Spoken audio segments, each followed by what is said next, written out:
14th, 20. I just wanted to do like I've seen a lot of people do this already. They talk about the trailer of Xenoblade 3, and I doubt I'm gonna say anything new. But just because I love Xenoblade, I figured why not? I'll go for it.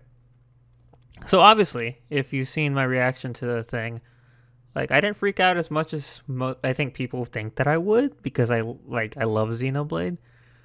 Um, but it's just weird. I just didn't think Xenoblade 3 was gonna happen this soon, let alone what it's actually implying to be about. So it's like I'm like I don't know how to react to it. I was really happy, and obviously in my rush, because when I first saw the trailer, I wasn't really watching it, and then when I watched it again, I didn't put I didn't watch it as well as I should have. But at the same time, I mean, I'm sure everyone who saw it, like I was watching people talk about it recently, and a lot of things that seem obvious to me now, they were missing for like 30 minutes. So I was like, yeah, it's okay. Like, I mean, look at it from my perspective. Why in the world would you see a Gormati flesh eater and not think it's Nia, right? What part of your brain would be like, oh, that's just a second Gormati flesh eater? There aren't that many flesh eaters. Obviously, Jin, Nia, and then all of Torna, except for, well, that's just Patroka and Mikhail. I mean, and Akos. Mikhail was a blade eater, and Malos was the Aegis.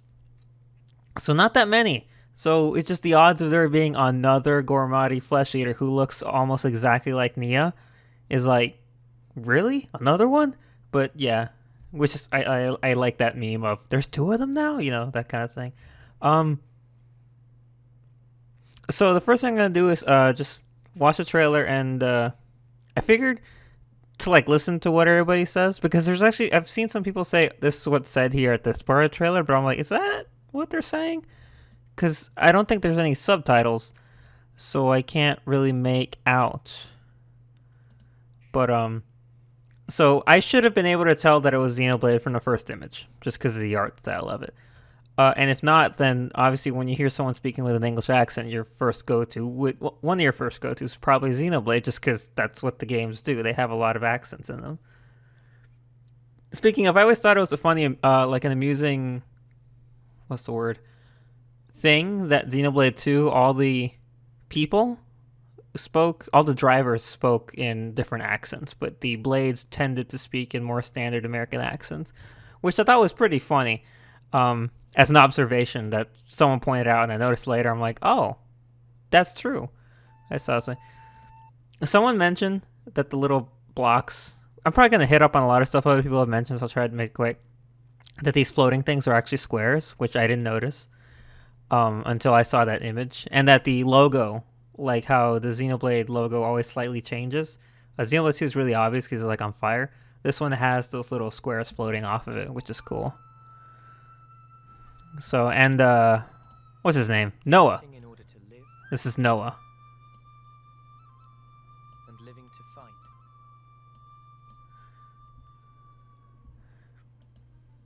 So, which they mentioned that a lot in a lot of the press stuff for this, fighting only to live, living only to fight, which is like not the position you want to be in. That doesn't really sound like much of a life. And as many people have pointed out about the characters, and something that I did notice but didn't touch on is that they do remind me of Colony soldiers, like the Colony 9, Colony 6 troops, that kind of like rounded helmet. Definitely reminds me of course, now they're all decked out in dark black to counter everybody else in white. And their swords have this blue glow, which I'm kind of torn on whether it's, given that this side is the Xenoblade 1 representative side, it'd be more like Ether Monado lines kind of thing, as opposed to the blade weapons, which also have ether lines in them from 2. But, they're not too far apart, I think. But I like their weapons. And the little machines that they ride around in. It's really cool. And yeah, I said, a lot of people say this thing looks like Metal Face. I personally believe it looks more like Zord. So actually, let me look at that. Let me look that up.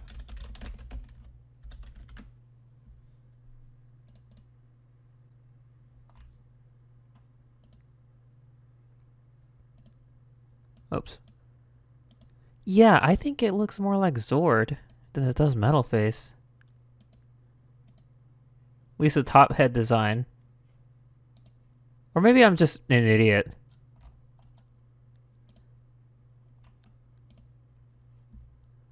Let me see. No, yeah, right. Metal Face has two eyes. I mean, obviously it's not supposed to be exact, but like my first thing when I saw this thing, I thought it looked like Zord. Everybody else is like, oh, Metal Face. But you know, whatever. End of the line, we all of us think it looks like a Mechon. Which just from the facial design, and obviously since it's from the Xeno 1 representative side, I would figure, yeah, it looks like a Mechon. And it should. And What would possess you to side with them? We're fighting because there are enemies to kill. I refuse to believe you're him. and the whole crew, which all have names now. Coming. You're not enemies. So, which the press release has the names of all the characters, which I have over here. Noah, Lance, Uni, Mio, Tyon? For some reason, I think he has an L in it from time to time, and Senna. But, so they're all fighting, and they're like, why are you siding with them? So, like, there's, man, I had it in my head. There were like two scenarios that could lead to that. One, they were working together at the time. Or I mean, they've always been against each other because clearly they're from different groups. But if they're having that conversation in the middle of a fight, something might have caused them to join together. Or maybe they were friendlier with each other and then not.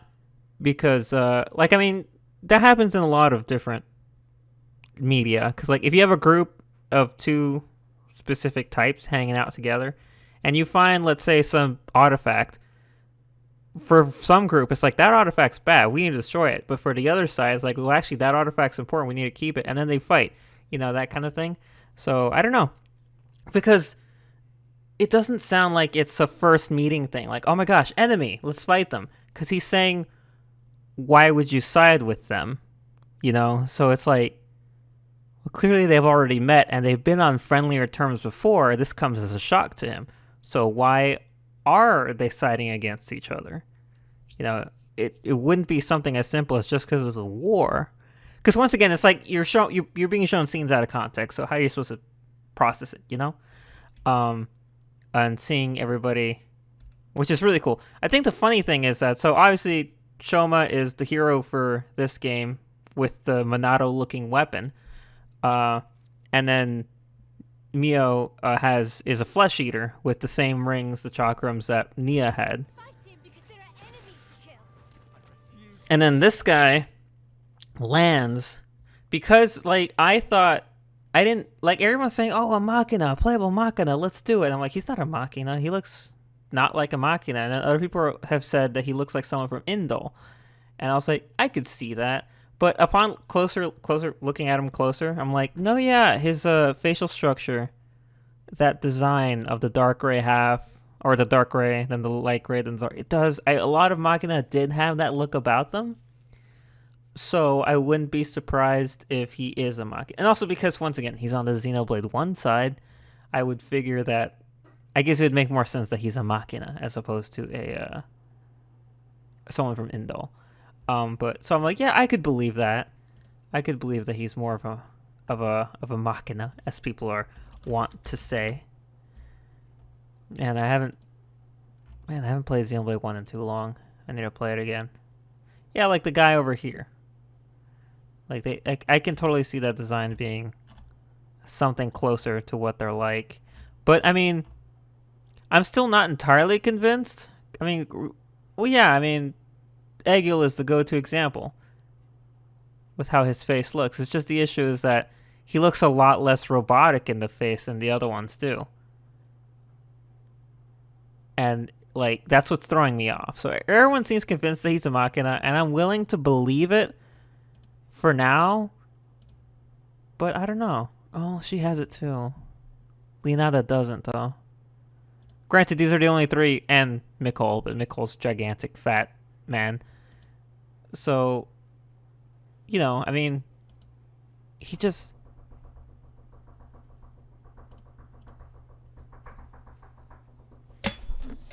and there's not enough to, in my opinion, not enough to solidify if he's a Machina or not.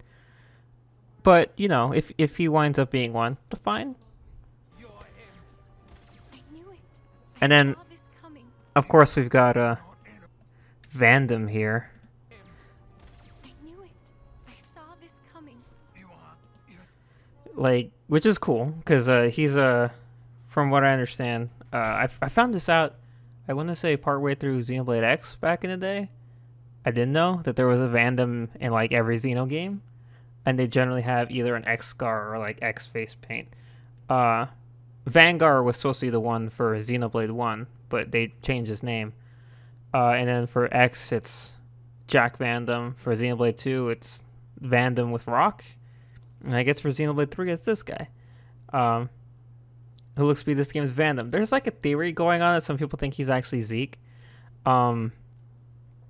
Which I'll get into that later. I don't think he is, but I'll still get into the whole Zeke thing later. Clearly, though, from his 2 lines in the trailer, though, it seems like he knows more that's going on. not enemies now. Fine for you, isn't it? All that time you've got. You could try to move forward. Fine for you, isn't it? All that time you've got. She sounds what's the word? Not bitter, but like like that he has a lot of time, but she doesn't. Which is a funny thing, given that he looks like a Homs who have a lifespan equivalent to a human, and she's a flesh eater who, from what I thought, they can't die, or at least they live a really long time. Jin, I forget what the gap between Torna and base Xenoblade 2 is. I could look that up actually while I'm here. I want to say 500 years. Oops, I can't write today. Torna, the Golden Country. But he was alive all that time. The only reason he died was because his core was damaged, and then he 500 years. Okay, that's what I thought. So Jin's been around for a long time, and he didn't die of age. I don't think he was going to die of age. He died of his core breaking, which is the only way that I think they established that blades can die, and that it applies to flesh eaters, and I assume blade eaters as well. Maybe Mikhail got blown up, so I don't know if that counts. It's an interesting thing to think about. And then there's also the theory of a lot of people not sure or confused about what Klaus did at the end of Xenoblade 2 with like some people think that the cycle of blades turning into titans, turning into blades, turning into titans, that he ended that to let everybody go to live and presumably die normal lives. But I'd never got that impression from the ending of Xenoblade 2.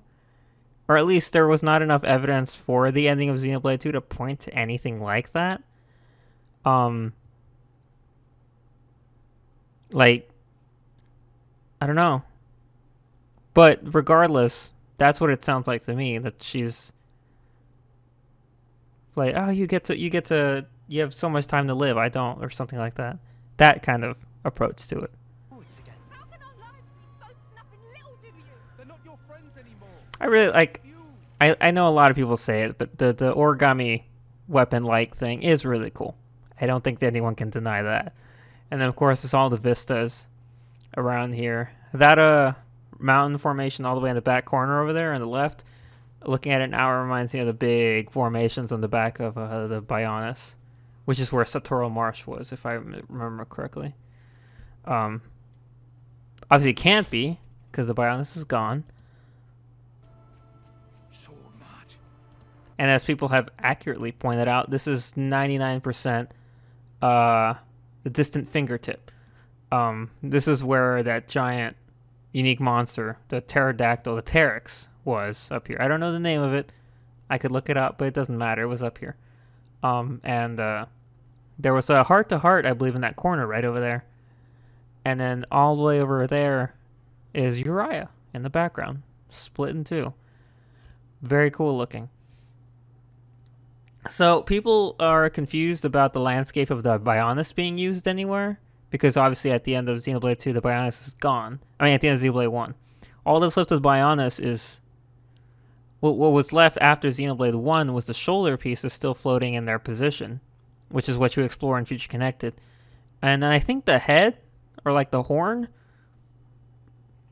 in the ocean that you see after at the end of Xenoblade 1 when they're zooming out on the new Colony 9 and everything else.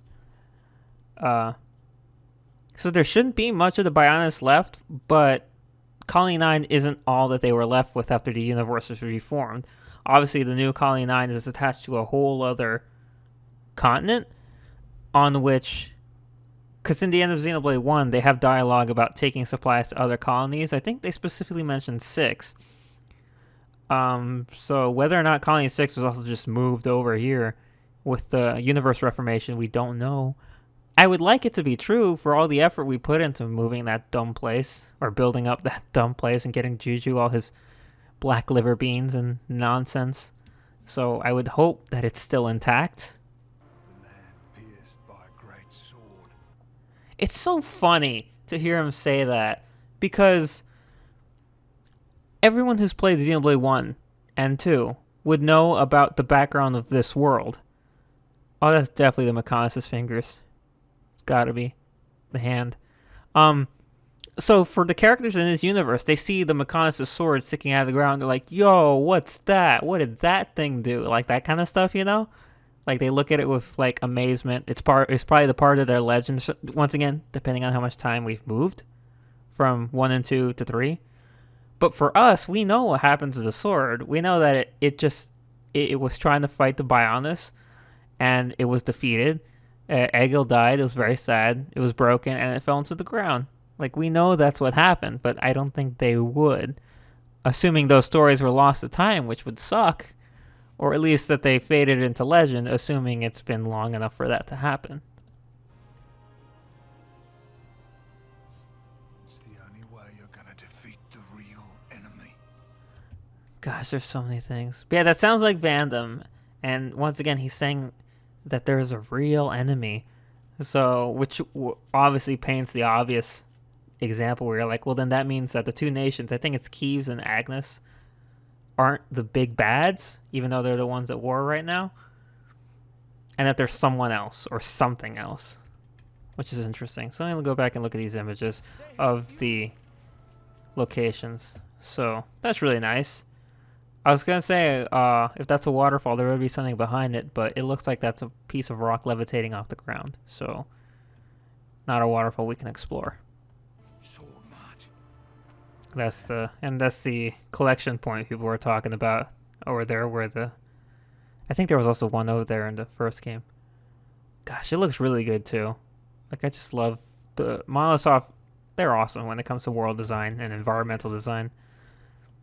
This plane looks awesome. The sword in the background looks... That was one of my favorite things about playing Xenoblade 1, is seeing the Mechonis when you're on Bionis, or seeing the Bionis when you're on Mechonis. It's really cool. It really illustrates the scope of the world.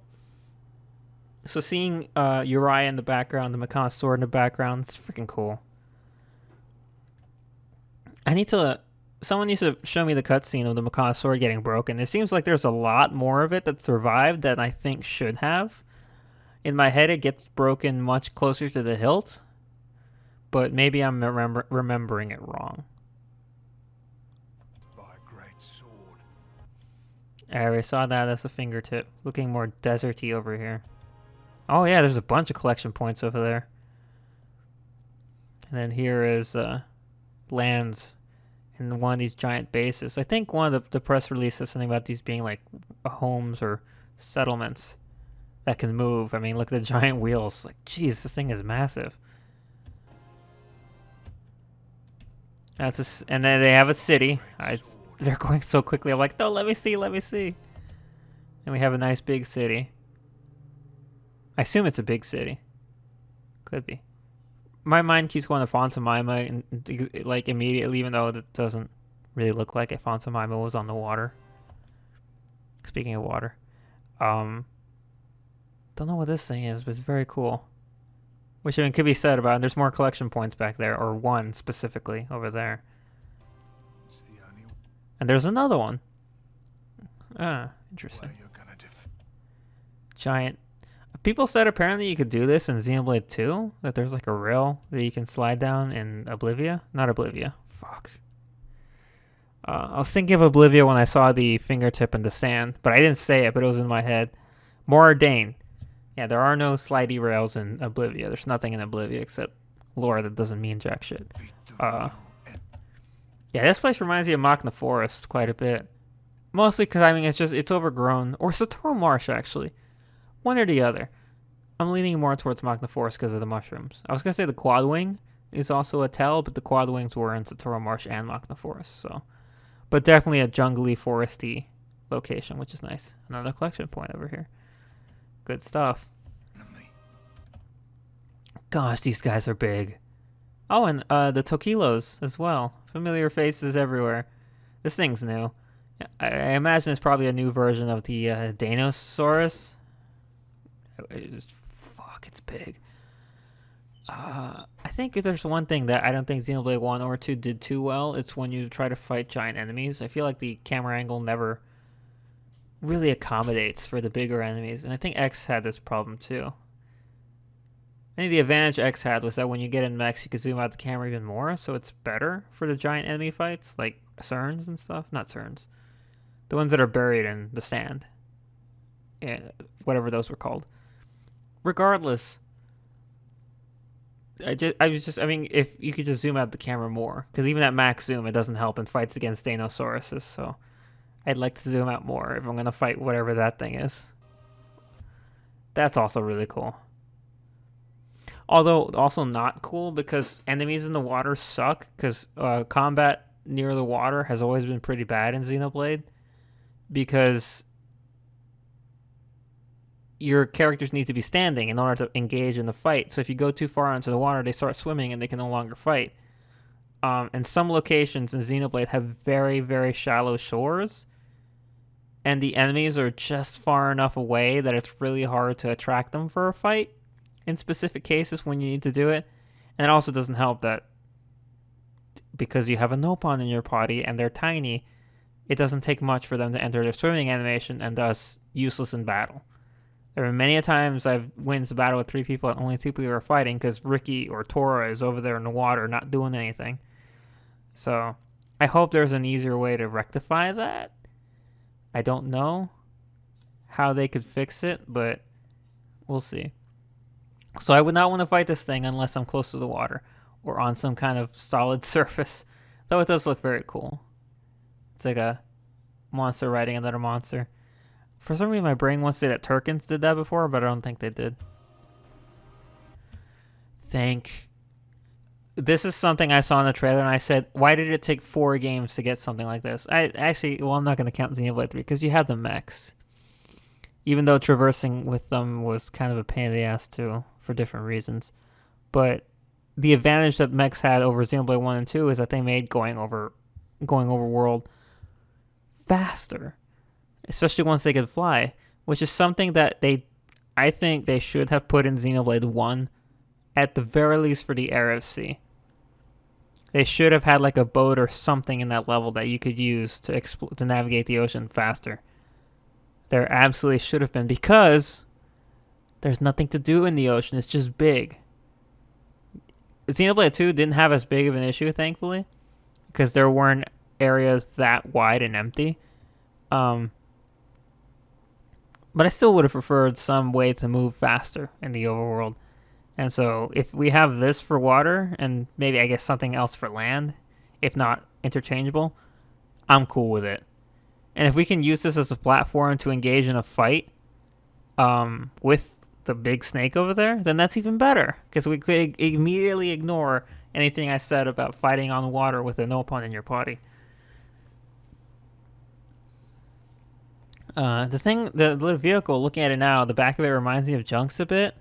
Except the Junks was a lot more, like the back was much bigger than this. But like the design of it kind of reminds me of Junks. Just a bit. Another giant machine. I won't let you soldier it all alone. What good filling up these flickering clocks in our eyes? It will never replace the friends we've lost. The flame clock, it has to go. Never replace you soldier it all alone. What good filling up these flickering clocks in our What good is filling up these flickering clocks in our eyes?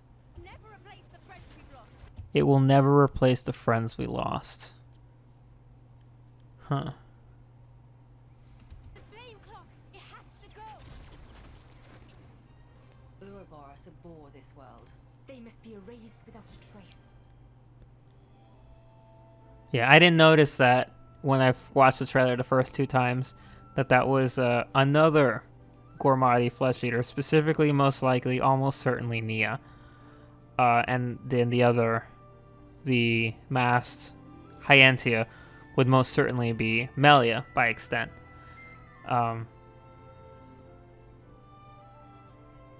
Because, wow.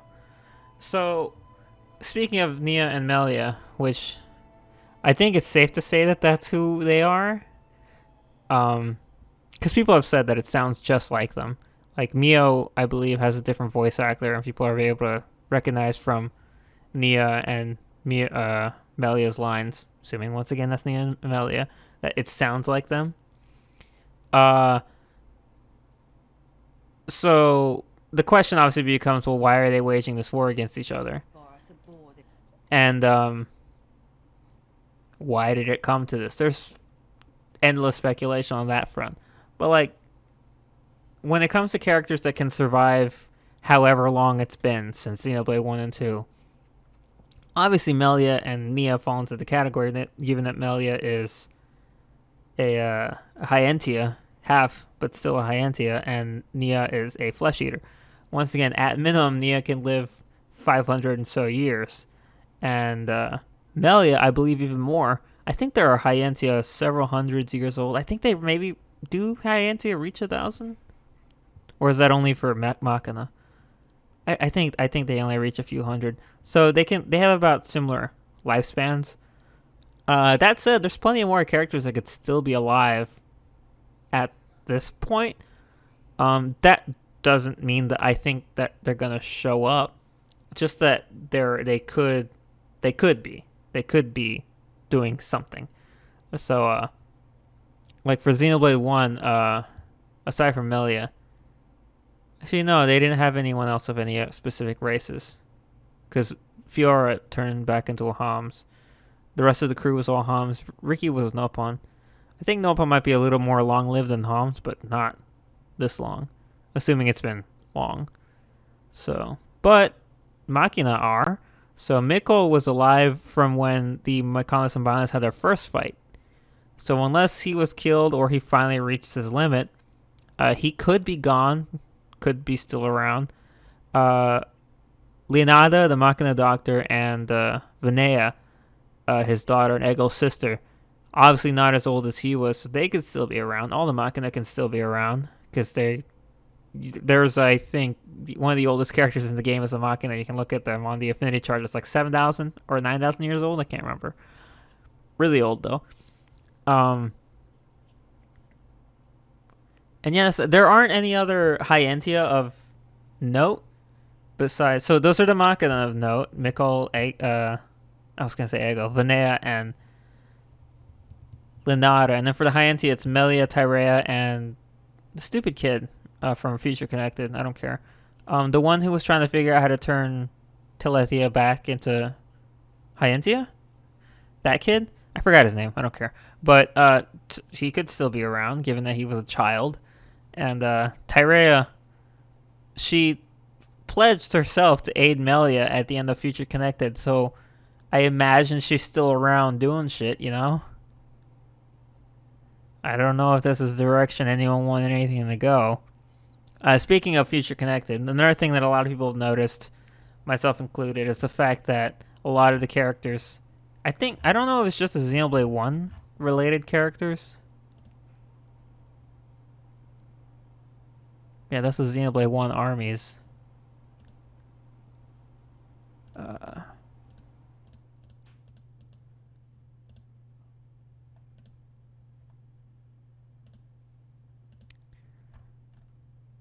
I think it's just the one guys. They have like because these are the two guys.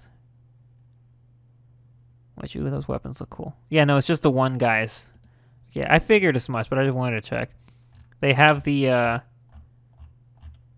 what are they called? The rings on their hips, like the same things that Shulk had in Future Connected, which which were designed to Actually, I don't know what the use of the thing was, but assuming that, given that it was part of his new outfit, we can assume that it has something to do with the Monado Rex. So seeing everybody now carrying this equipment makes the obvious thing to assume is that Shulk's Monado replica technology has expanded and everybody has Monados, or at the very least replica Monados. That's what everyone's using on the Xenoblade 1 side. All their weapons are variations of the replica Monado that Shulk was able to build. And of course, Shulk built it because, well, it's a handy tool to have. And also, Shulk enhanced it at the end of Future Connected so that it could damage fog beasts, specifically the Fog King.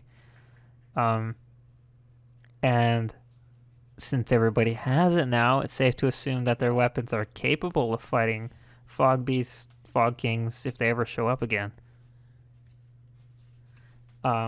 Which I think was a concern that they had at the end of Future Connected, because they never really explored what the fog beasts were. Granted, they came out of that weird dimensional rift, and I think it closed after they defeated the Fog King. But still, once again, that's what's the word? It's out there in the ether. It exists. It can be another antagonistic force. Maybe that's the true enemy. Maybe whatever the fog beasts are, they'll come back and try to destroy the world, because why not? You know, why not? Let's see. So going back to the thing about characters that could still be alive, there's a lot more on the Xenoblade 2 side that could still be alive at this point as opposed to Xenoblade 1 side. Obviously because of all the blades. So every single rare blade that was in Xenoblade 2 is obviously... they could still be here, technically. Regardless of... because once again, it depends on what people are talking about when it comes to the whole... maybe the end of the game changed the nature of blades. I don't think it did. But if it did, then any rare blades we see could be the same ones that we joined up with in Xenoblade 2, or they could be different ones woken up by someone else between then and now. Who knows? The exceptions being Pyra and Mithra. Who knows what happened to them, but they could still be around. They were the Aegis. They are the Aegis. Nia, obviously, still around. Dromark is also missing. So it's funny that Melia is there, but Tyrea, haven't seen her yet, and Nia's there. Dromark? What's up, boy? So there's that. Poppy. Poppy could still be around. Tora, obviously not, but Poppy. And also, because Poppy isn't an actual blade, if Tora were to die, she wouldn't go back into her core crystal. Nothing would happen to her. Because they're not bonded in that way. It's just that he created her. So, where's Poppy? If she's around, she could be. Zeke and Pandoria. Once again, Zeke, because he has part of Pandoria's core crystal in him, making him also a Blade Eater. So he could still be alive. And some people think that this fandom is actually Zeke because of the eye patch. And someone said that it looks like he has a scar on his chest, but I think it just looks like shadows as part of the character model. I mean, you know, who knows? I think it's just fandom. I think it's just this game's fandom. It has nothing to do with Zeke. Yeah, no, I just think it's shadows. I don't think it's a scar. It doesn't look like a scar to me. Because the stuff on his face looks much more like a scar than anything. Also, his hair is remarkably... he just looks remarkably similar to Xenoblade 2 Vandam. Not just because of the scar on his face, but... granted, Xenoblade 2 Vandam had, feather-looking things, because he was a Urian. This guy doesn't, so I think he is one. He looks more notably human.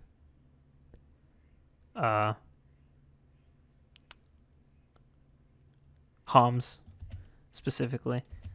This is interesting. All these people with So I don't know if the flutes have any powers. I assume they do, because they belong to people that are identified as off-seers, which they play music to, I guess, allow the spirits of the dead to move on, which is something Mio has an issue with because it apparently, as she says, it doesn't replace them, which is interesting. Which is also interesting, the fact that, now that I think about it, is this a thing that both nations practice? Because Mio is a... Gosh, I forgot the name of the world now. Fuck. Yeah, an Agnes Offseer, and Noah is a Kieves Offseer. It's interesting that both sides practice this, like, almost religious thing of passing on their dead, mourning for them with music. Maybe it's something to do with this practice that caused the war, I don't know. But I mean, if it was, Mio wouldn't still be doing it, I imagine. It's like you can look at an image, a sequence, you can listen to a character say something, and then you can draw up like 50 different conclusions or theories, and nothing. You could be wrong about everything, basically, because we don't know nothing for now until the game comes out in September. But it's still interesting to consider. Characters who are still alive. Where did I stop? I stopped with Zeke. Bridget, also a Blade. I didn't miss anyone, right? Rex, Nia, Tora, Morag, Zeke. No, it's everyone. Morag was also just a normal human, so doubt it. Tora, normal Norpon, doubt it. Of course, does this mean like I expect everybody who... I think I've already said this, but do I expect everyone who can still be alive, even if we skipped, let's say, 500 years into the future, to show up? Nah, because that's a lot. And if they if they go to the trouble of like reintroducing everyone, it's gonna take away the attention from the new characters, you know? So at most, I would see like one or two other returning characters aside from Nia and Melia. In my head, at least, I can see that happening. But obviously, you wouldn't want the game to distract from the new cast. Because, I mean, I love the old casts for 1 and 2 a lot. But going into this game, I want to see more of the dynamic and learn more about the cast of 3. So, there's that. So, like, part of me wants to see more of the old people just because I love them. But another part of me is like, yeah, but that's not good enough reason to have them step into the story unless they have something very important to bring to the table. You know, which that in and of itself kind of cuts down on a lot of the other possible appearances. But I mean, who knows? I wouldn't be against it, like depending on how they choose to do it. Also, I do notice how the characters kind of seem to change outfits throughout the trailer, especially Noah and Mio. That they have like sometimes where they're not wearing their jackets, and then they have other times like the first scene with them where they are wearing more like the military uniforms, I assume it is. Oh, I didn't notice that. Okay, for some reason I thought that they had gone down to 3 people in battle, when it's very clear that you can see 4 people running together. Like here, right, with Noah, Mio, Lenz, and Senna. So, like, oh, okay, cool, good. I'm glad. I like having more people in battle. I much prefer having parties of 4 than 3. So, it's not like I think there's issues with 3, I just really prefer 4 as a standardized number for JRPG parties. If you're gonna do 3, it's a hard sell on my part, and with few exceptions. Like Xenoblade started as 3, so I was fine with it. Just because I loved the first game so much, everything about it. It's like one of my favorite games ever, so I didn't have too much of an issue with that. Then X introduced us to 4, and I was like, that's pretty cool. But then everything else kind of sucks. And then 2 went back to 3, but because of the system with the blades, it was like I was fine with it because of the way that the battles worked. And this one I would have been fine because I'm used to Xenoblades with 3s. But I definitely glad that it's 4. So I'm totally up with that. Oh yeah, and then the Nopon. Yeah, I don't know why people think that they look like Rex and Pyra. They don't really to me. Not really. Um, but it's funny. They're definitely a lot more detailed than most Nopon we've seen. We're more in the line with Ricky's kids in terms of design. But I mean, the game seems to all the promotional materials seems to just believe that we have 6 party members. So I guess no Nopon party member for this game. Very curious of what's up with these Nopon though, because we don't see them that much in the trailer. We see all the other races everywhere. If Lens is a Machina, then that counts for him, but he's not. Then also the Machina are missing. And actually the Urians are missing too, and the Indolines, technically. So, we haven't seen all the races yet of people that we know exist in the world. But, yeah. I think it's interesting too that Senna is a blade. She definitely has the design and visual aspects of a blade, like the lines of, I assume, ether running through her body. In her official art, super bladey. Which has me very curious as to why. Like, because I think the one thing that's missing from her design is her actual core crystal. I don't see it anywhere on her. Which wouldn't be such a problem if Mio wasn't portrayed still having her own. So I'm very curious to why Senna doesn't have it. Wait until I end this and go look at her official art and see that she does have one. I haven't seen it though, which is very confusing. So like, I'm very, I mean, like everyone else who's super into Xenoblade, I assume they're just going nuts with all kinds of speculation and theories. One thing I didn't talk about, because it's not something that came to my mind, it was something I saw on Twitter, is that Amelia says, Ouroboros abhor this world, before Nia says they must be erased, which is, I guess, like a parallel thing, where both of them want to erase the other side for some reason. And as people have noticed, I think it's a Xenoblade 2 squad that has what looks like snakes, or like a snake eating its own tail, on their weapons, which in mine would represent Ouroboros. At least this is the post that I saw, that I'm just quoting it. I don't remember where it was. But if that's true, I don't know for what reason. Also, I just noticed how it looks like a power symbol. And of course, there's a lot of people have also, something else that was pointed out by people that they don't know what it means, is that all the characters have like markings, like a tattoo on them somewhere.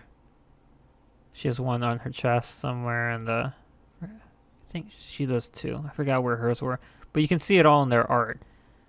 And it's like, well, what does this mean? So it's like a lot of little visual things that they haven't fully dived into. In regards to, ooh, what does this? What is it? What is it?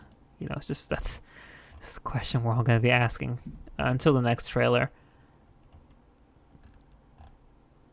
And they look really cool too, the other side. I just like the ether weapons, the helmets. Looks really rad. So yeah, I think that's a good enough dive into like a bunch of general things, general stuff that I just wanted to get out there. Ideas.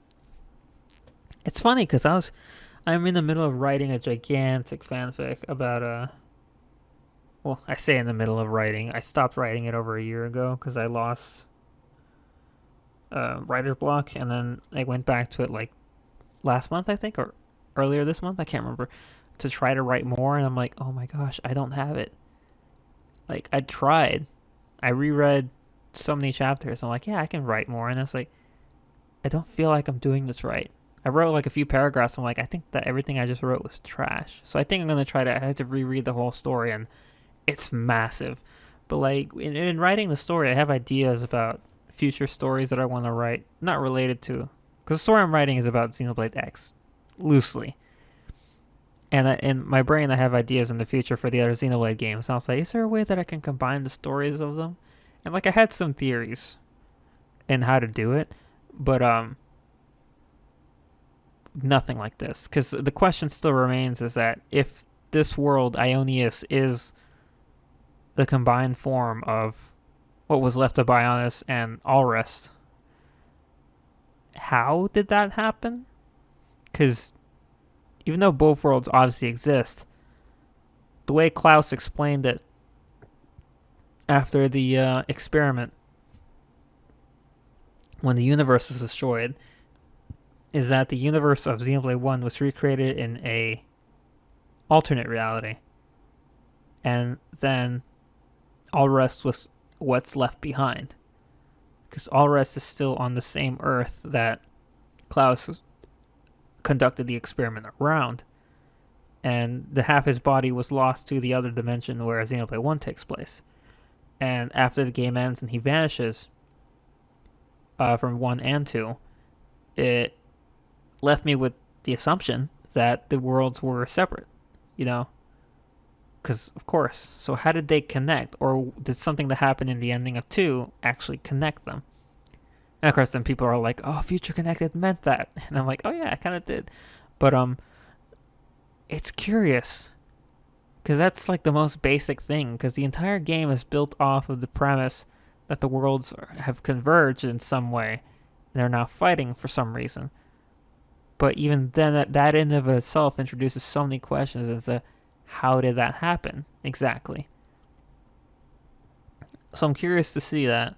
Like in my head, I think it'd be funny. Like, I don't know, I had this recurring idea in my head, which I doubt is gonna happen in the game. But like, I always thought it would be amusing.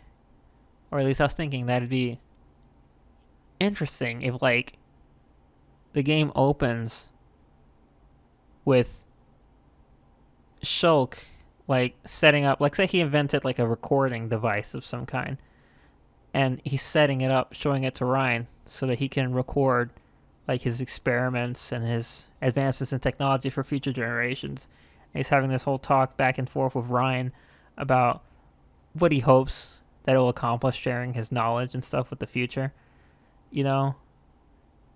And then Ryan accidentally turns it off, ending the scene, and then it cuts into Xenoblade 3, and we with Noah or Mio or something happening, and then the game actually kicks on.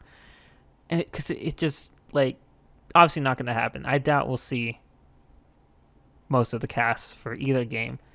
Beyond, like I said, Nia, Melia, and maybe 1, maybe 2 of each respective game.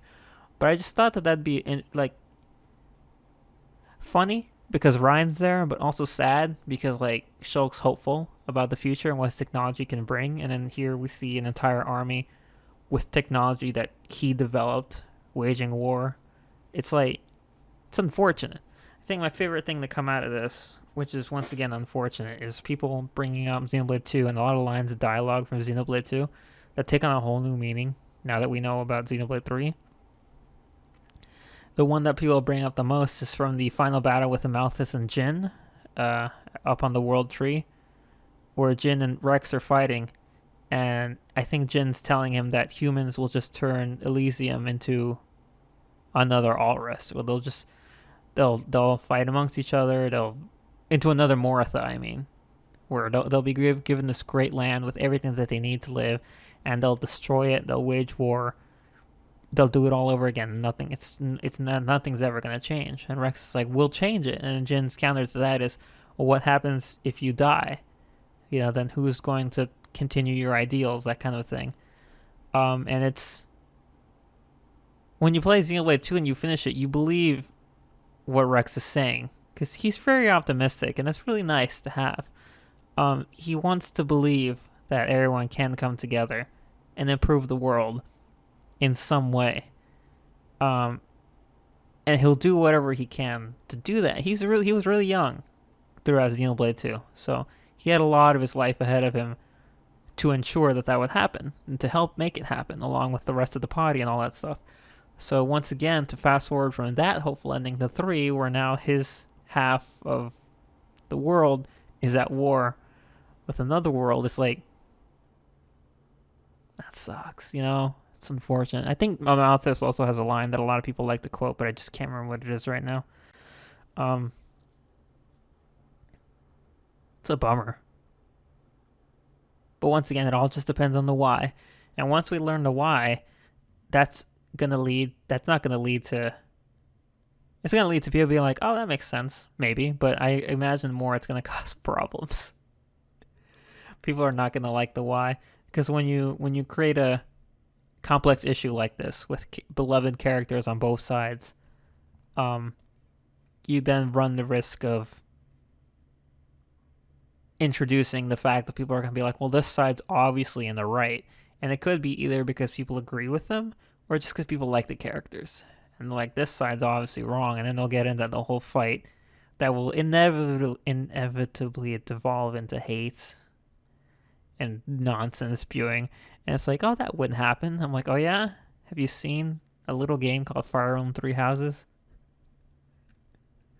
Oh man, I was in the deep shit of that part. Because Black Eagles was my favorite. If I ever mentioned that online, that basically let everybody else be like, oh, well, we can pick on them. If you liked Black Eagles, if the Edelgard Rote was your favorite, or she was your favorite lord, then that apparently made it so that everybody else could shit on you for liking that character. So, there's precedents. Of course, I'd like to think that it won't be that bad. I hope not. Like, good gosh. Three Houses got crazy.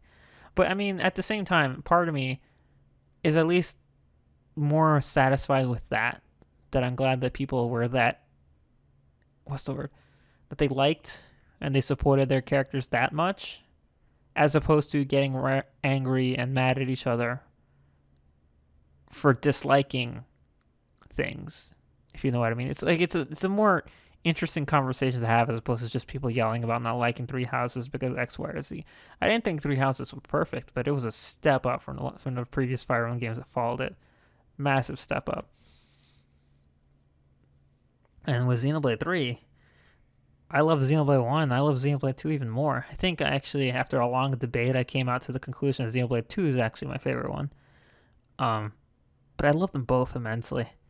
It's like comparing a 95 to a 90 kind of thing. It's like that doesn't mean I dislike Xenoblade 1. It just means that I like 2 more, but they're both awesome. So for 3, it's like, it's not a matter of will it be better than 1 or 2. It's like, I hope it's as good as 1 and 2. If it's better, oh my gosh, I can't believe it. But like, man, so far I like everything that I've seen. I'm very interested in what the plot could be. Characters all look cool. And it's the kind of thing I never expected. Like, I think I said in the reaction, I'll just say it here, if there was ever going to be a crossover between the stories of the Xenoblades, I would have expected it to come way later down the line, not for the 3rd game. So, cool. I'm actually very excited. Like, in September, gosh, that's what, 7 months away? There's already a countdown Twitter for it, where they say, this many days till I'm following it. Very excited. So I imagine that the next time we'll see more of Xenoblade 3 is probably E3. Yeah, if we have another direct between now and E3, I doubt it'll be there. But if there was ever a time to show more of it, I would guess E3 halfway through the year would make the most sense. And if it misses E3, probably the direct after that, which I think probably will be the only direct that can make it before the game comes out. Depending on how many we get. I don't know. But that's my assumption. So next time we're going to see anything of it, I'm going to say right now, E3. Granted, people did point out that Xenoblade 2 had its own direct, which we can see it right here. In November, which I believe was a month before it came out. So if there's going to be a Xenoblade 3 direct, which I don't think there will, but if there is, it would probably be the month before it comes out, which is August. Right? Yeah. That's my birthday month, so I'm all for it.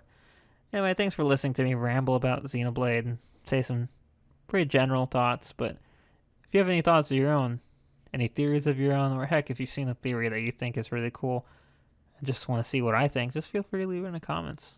I'll engage. I love talking about Xenoblade. And there's a lot to theorize now between now and whenever we see the game again. And heck, when we do see it again, it's just going to add even more fuel to the fire. It's going to be great.